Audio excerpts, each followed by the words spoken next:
Welcome to Creamer Media's Resources Watch, a weekly video roundup of the events and people making and shaping the news in the mining industry. This week, Transnet CEO criticizes the insufficient small guy access at the Richards Bay coal terminal. Mining cost pressures will impact negatively on employees, says Peter Leon. And a research coordinator advocates a new mining method for gold and platinum. State rail company Transnet has strongly criticised the alleged insufficient accommodation of small emerging coal miners at South Africa's large private sector-owned Richards Bay coal terminal. The problem with Richards Bay is actually a general problem with concessions. What happened there is that the few players in the market got the concession at Richards Bay, and now they are refusing to allow the small guys to take their coal through the port. That is the problem that confronts us as a nation. So, their defense is that they have already allowed enough by allocating about 4 million tons in terms of the Quattro scheme. And this, that, and the other, and they've done BE deals, and there are BE people that are involved through equity. All we know is that there are a lot of small guys there that come to us and say, can you please go and fight for us as the small guys?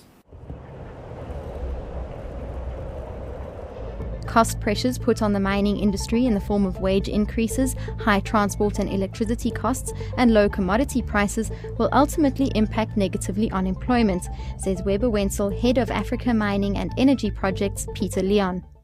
The next point I want to make is that these wage increases in the mining sector, ladies and gentlemen, are simply not sustainable, because for the last 5 years we've experienced wage increases of 12.3% a year, and that, you will immediately appreciate, is more than double the consumer inflation rate, which is currently 6.5%, but prior to this has been substantially less than that.